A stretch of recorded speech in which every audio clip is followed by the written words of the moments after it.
Imagine this. You and every other person that looks just like you are living in a society where you are subject to constant public shaming by the media, taught to be viewed as the be-all, end-all villains in the schools paid for by your tax dollars, accused of unspecified and unproven wrongdoings, harassed, and even physically assaulted. Imagine being told you're not worth any ounce of human dignity or respect, and in some cases, you're not even human at all. Imagine that all the while, through all the relentless physical, psychological, emotional, and reputational damage, you're just expected to keep calm and carry on. And if that's not enough, imagine being forced to swallow that narrative and being told to accept the humiliation, injury, and guilt, and your status as society's pariah. Imagine bearing all of that, and at the end of the day, you're not even given the slightest opportunity to defend yourself, or even ask basic questions as to why this is happening to you. Anything you say in your defense is taken as hate speech, as though you're defending pure evil. Anything you do in your defense is seen as an act of terrorism, equating it with the same intent of wanting to murder 6 million innocents. Now, imagine how you would process the madness. Imagine how you would respond. Imagine what steps you would take. Imagine what you would do to shake the labels off your skin. Imagine how you would fend for yourself if you were suddenly met with a vicious attack on your name or on your head. Would you speak out or keep it quiet? Would you take action or just smoke a joint and numb yourself out? Would you keep it calm or would you finally crack? At this point, you'd be lucky to wake up the next morning with your sanity still intact. Well, there is no need to imagine. This is all, in fact, a very tangible reality. Welcome to the anti-white reality. Excuse me. Hey, excuse me. I work for Black Lives Matter. Sure. I'm sorry. I work for Black Lives Matter. I'm sorry that I scared you. That's okay. But since I work for that company, my CEO has told me to come out today and to bring you on your knees because you have white privilege. So if they see that a white person is getting on their knees, that shows solidarity for the situation. And could you just please apologize for your white privilege? Just apologize. I am. I'm trying to think of the right words to say because that's a big thing to say. It's big. It comes from. It's large in this country. I'm incredibly sorry that. You know, with this country, we have that President Donald Duck, that clown in office. You know, he's brought a lot of bigotry, and you're not a part of it, right? No, God. Jeez. No. We know he's being God and he no longer can be here. In honor of his legacy, we're not rioting, God. We're not shaming anybody, God. We're just humbling ourselves before you. Yes, Lord.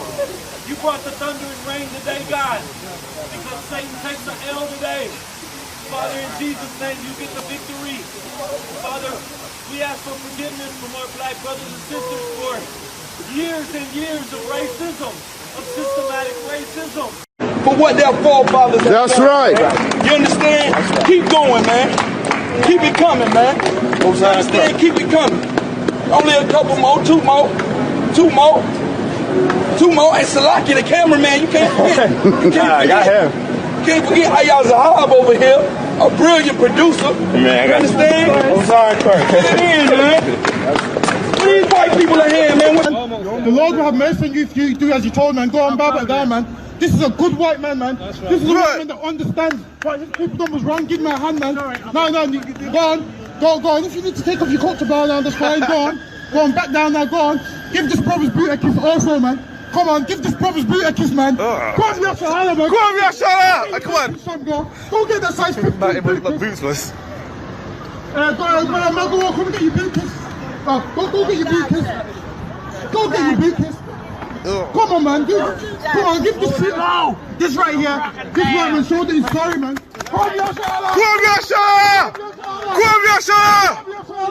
The whole generation, I say this, I said this, for apartheid South Africa. I said this for my own, community in the South. There are still generations of people, older people, who were born and bred and marinated in it, in that prejudice and racism, and they just have to die. You know what? We built this country. We got news for them. We ain't going nowhere. The ship has sailed. So if you've got hate in your heart for people of color, get over it. Okay? Because this city is a minority majority city. And this city is a city where blacks and whites and browns and legal and illegal all get together. The governments and institutions of white countries, and only white countries, have been hijacked by these menacing forces, who have imposed strict, unjust, and quite literally delusional policies revolving around the deadly cult of diversity, political correctness, and moral decadence. These very people pump their toxic rhetoric and programs into our school curriculum. Our universities indoctrinate millions of non-whites into believing that we are somehow the most evil and oppressive group of people to ever exist. They teach them that anything that has ever gone wrong for minorities has always been our fault. They preach that so-called crimes committed by Europeans are uniquely evil, and that all other races were peace-loving, tree-hugging natives who were subjugated and oppressed by the evil white man, a completely dishonest and anti-white version of history and race relations. Their twisted ideas have infiltrated the very heart of our governments and policymakers, who openly chant anti-white slogans in their campaigns and intensify the non-whites' hatred towards us each election cycle. And when elected, they incorporate their ideas into law that ultimately cripple our very livelihood. We have systemic racism that is eroding our nation, from healthcare to the criminal justice system. And it's nice to go all the way back to slavery, but dear God, we have a criminal justice system that is so racially biased. We have more African Americans under criminal supervision today than all the slaves in 1850 about it. If I am president of the United States, we will create an office in the White House to deal with the problem of white supremacy and hate crime. White nationalism is evil, and it is inspiring people to commit murder, and it is being condoned at the highest levels of the American government, and that has to end. He's not the source of racism in this country. This country's been racist as long as it's been a country, but he is certainly fanning the flames. He is certainly making violence like this more possible and more real until we change course. You've been very clear that you believe the president is a racist. Is the president a white supremacist? He is. He's also made that very clear. To just be grossly generalistic, you could put half of Trump supporters into what I call the basket of deplorables. Right? The racist, sexist, homophobic, xenophobic, Islamophobic, you name it. In all sorts of ugly flavors. Racist, sexist, homophobic, transphobic, xenophobic. It is the phobic that is the key part, because it's all about fear.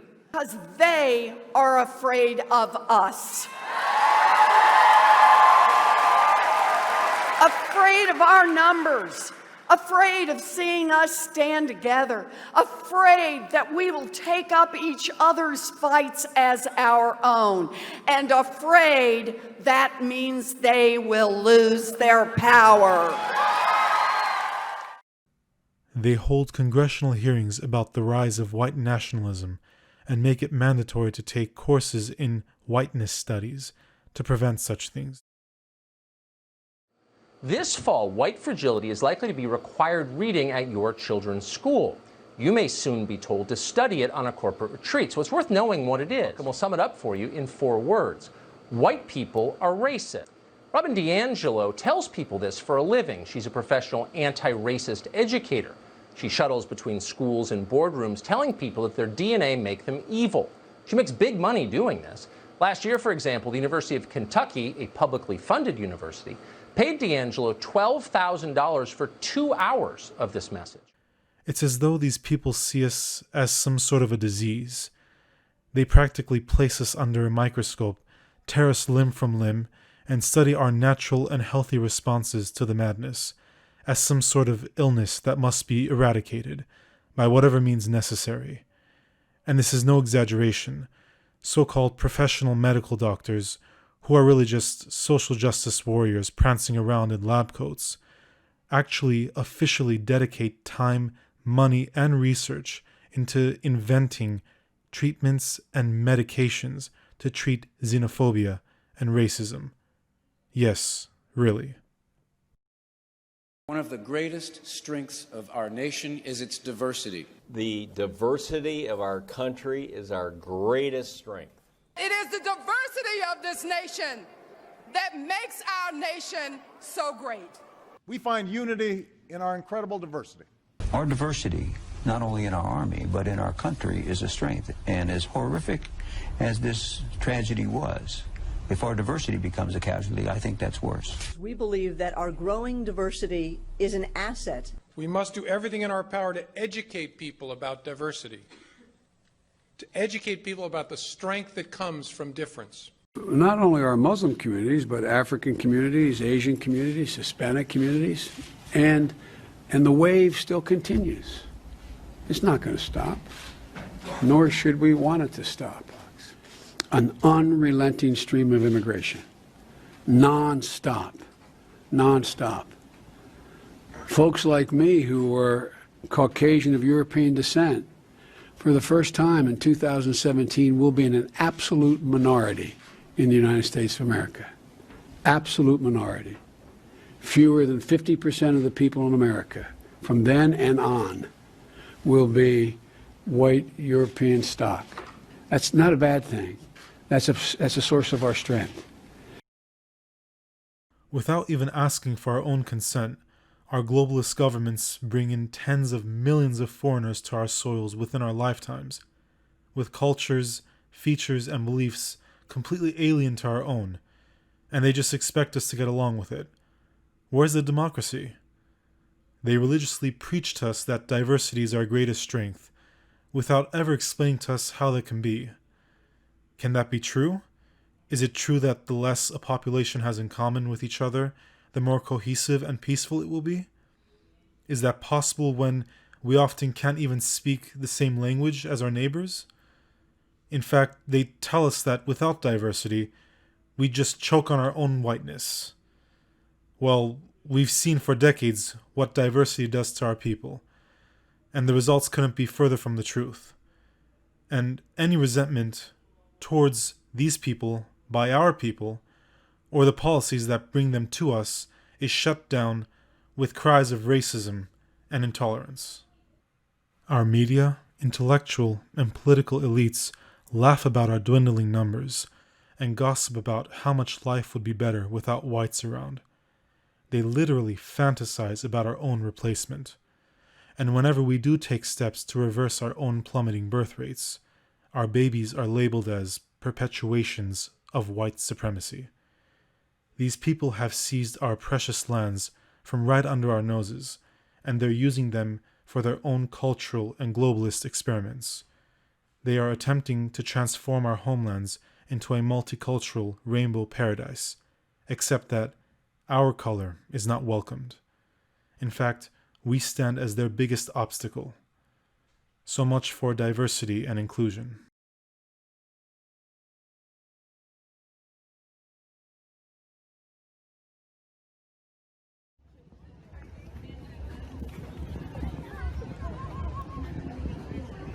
How long's the blackout going for? Till 8 p.m. Okay, so I have to wait till 8 basically? You're welcome to like hang out in the perimeter area. Well, the thing is, I'm half Italian, half Colombian, so do I get a pass to get in there, or? Well, this space is right now held for just black folks.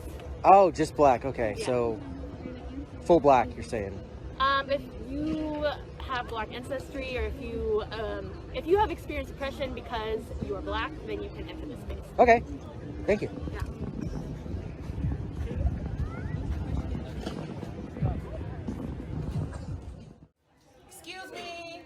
y'all didn't know, this is the MSC, and frankly, there's just too many white people in here, and this is a space for people of color. So just be really cognizant of the space that you're taking up, because it does make some of us POCs uncomfortable when we see too many white people in here. It's only been open for 4 days, and frankly, there's the whole university for a lot of y'all to be at, and there's very few spaces for us. So keep that in mind. Thank you.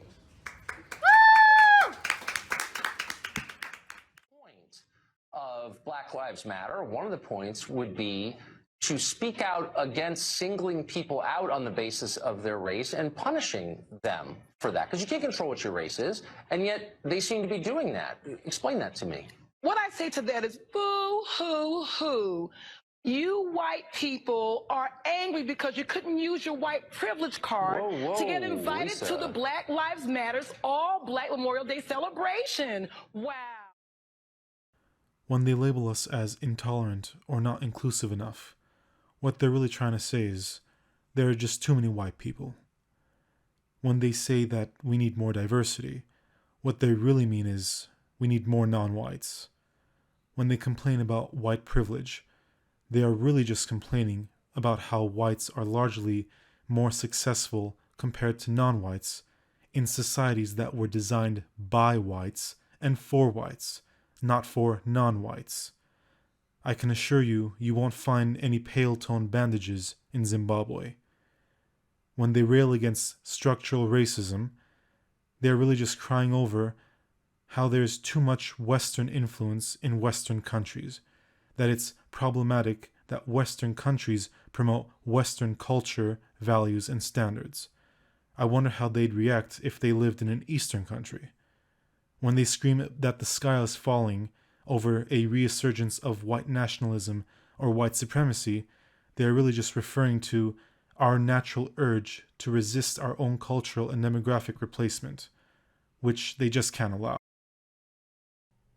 While strategically omitting the facts and the data, our ruling class repeatedly lectures to us on how a certain group of people, which commits significantly more violence and homicides against whites than in the reverse, a group of people which commits the majority of violent crimes such as rape, murder, theft, and arson, a group of people which runs the largest, most prominent, and most numerous amounts of hate groups and organizations in America, according to our own government's data, are the actual victims.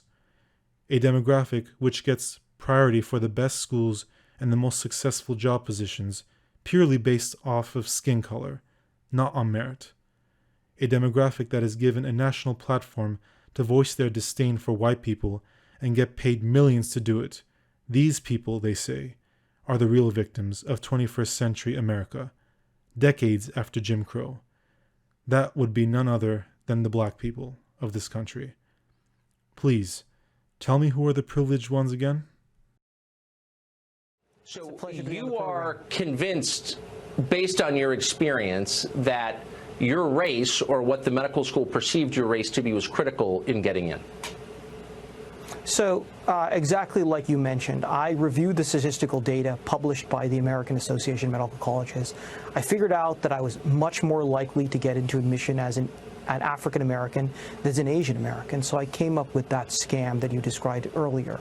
I managed to get into Washington University, get waitlisted at Washington University and the University of Pennsylvania, which are the third and fourth best medical schools in the country at the time, and I managed to get into St. Louis University School of Medicine, despite the fact that my 3.1 GPA was dramatically lower than their average of 3.7. As a result of this system, they essentially allow students who are not as qualified as others to get in. But I will say that it is a system of legalized racism. Stories. But I mean, they were able to fire him without having to worry about discrimination. Due diligence, right.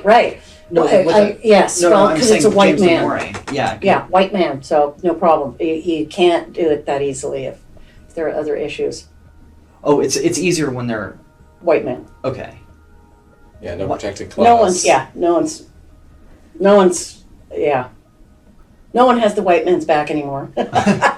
You're saying because he's a white male, there's more that if leverage. he chose to sue the company, Most attorneys would just laugh.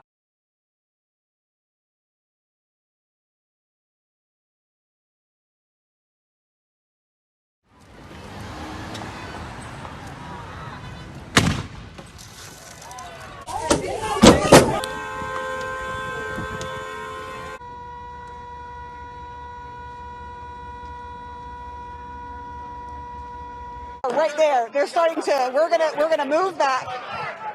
They're starting to throw Molotov cocktails. We're going.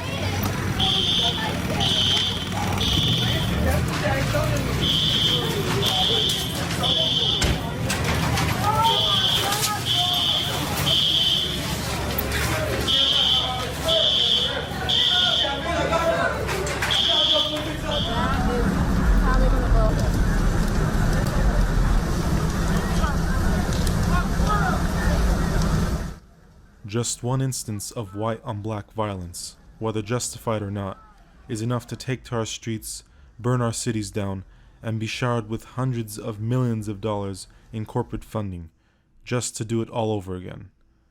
But not even a tweet is spared when little white boys are shot in the head, point-blank range, by a black man for the crime of seemingly riding his bike on his front lawn. And the media? Not even crickets. They attempt to rid us from existence by pushing never-ending miscegenation and integration on us. They shut us down and stamp out our intellectuals and active members among the resistance by pressuring media groups and online platforms to silence our voices, pushing us further underground and further to the brink. And when we've had enough of their ruthless behavior and choose to rebel, they rally their mindless foot soldiers to torch our homes, loot our businesses, then drag us into the streets and beat us senseless.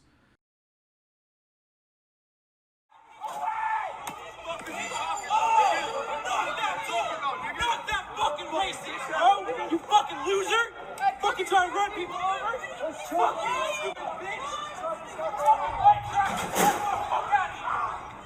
Yeah, he pulled a fucking bow and arrow out on the fucking crowd. No, is that you? Oh, Instagram. We got somewhere to be. There's a bow and arrow involved.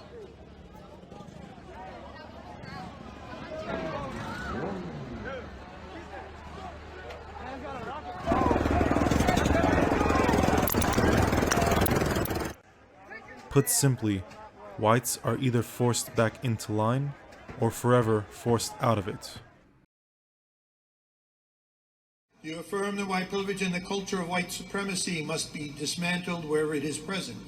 Yes. Will you strive to understand more deeply the injustice and suffering white privilege and white supremacy cause? Yes. Will you strive to eliminate racial prejudice from your thoughts and actions so that you can better promote the racial justice efforts of our church? Yes. Will you renew and honor this pledge daily, knowing that our church and our community, our nation and our world will be better places because of our efforts? Yes. I hate to admit it, but even Christianity has gone rogue. The mainstream branch of the religion bends the knee to nearly every morally depraved social or cultural development, as though it's the next civil rights frontier of our time, even if the Bible is staunchly opposed to it. They do this in the name of loving thy enemy. As a Christian myself, that is truly disgraceful, and I certainly do not identify with the woke part of my religion. Our local priests and even the Pope have caved to the demands and pressures of the left and have unanimously preached to white Christians about repenting for what is now considered as their second original sin of racism. I think the church should focus more on rooting out the epidemic of pedophile priests among their own ranks before lecturing us about our sins. Nevertheless, everything I say here is not just based off of my own observations. These are the views of not just some random communist queers on the fringe of society, but the views of very mainstream, prominent, and influential members and organizations of our society. These are the views of virtually the entire media, corporate, social, political, educational, financial, and increasingly religious establishments, i.e., the people running our countries and running our lives. Because the West is still a relatively, but declining, wealthy, powerful, and abundant civilization, many white people are still comfortable and oblivious to the catastrophe in the making. We have to start shaking ourselves out of our comfort zones. We have to start sobering our minds to this new reality. And we have to start preparing for the challenging years ahead. We need to understand that these people mean us harm. It's not just a simple disagreement in opinion. These people don't just want to sit down and have a civil and open dialogue about topics such as race and immigration. They want to actively use these very things against us. These people see us as the enemy. They see us as inherently evil, and no one sits down and negotiates with evil. People fight evil tooth and nail, whatever the cost may be. You have to stop demonizing people and realize the biggest terror threat in this country is white men, most of them radicalized to the right. White people are racist. So I put this up because I really want any white person in the room to know up front that this is what we're dealing with. No, you're always going to be racist, actually.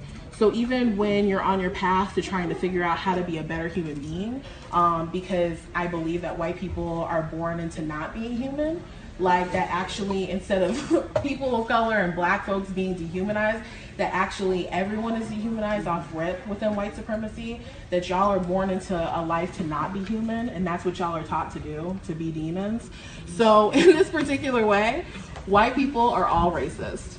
When they didn't have the power of the sun, that the sun then started to deteriorate them. So then they're acting out of fear. They're acting out of low self-esteem. They're acting out of a deficiency. So therefore, the only way that they can act is evil. The only way they have to rob, steal, rape, kill, and fight or flight, in order to survive. Exactly. So then these people who didn't have what we had, and when I say we, I speak of the melanated people. Right. They had to be savages. They had to be barbaric. Because they're in these Nordic mountains. They're in these rough torrential environments. So they're acting as animals. Right. So they're the ones that are actually closer to animals. If at this point you fail to realize what is plainly obvious, what is staring you right in the face, if the hate-filled anti-white propaganda, the anti-white laws and discrimination, the weaponizing of our institutions against us, the browning of our countries, and the ever-increasing hostility towards us by our own governments and the non-whites is not enough to wake you up to our anti-white reality, then nothing will. Even as they line you up against the wall to be shot, you will still somehow find an excuse to make for it. You either don't see it, or you don't want to see it. Wake up, white man. There is no living life in peace for you. Not in this world.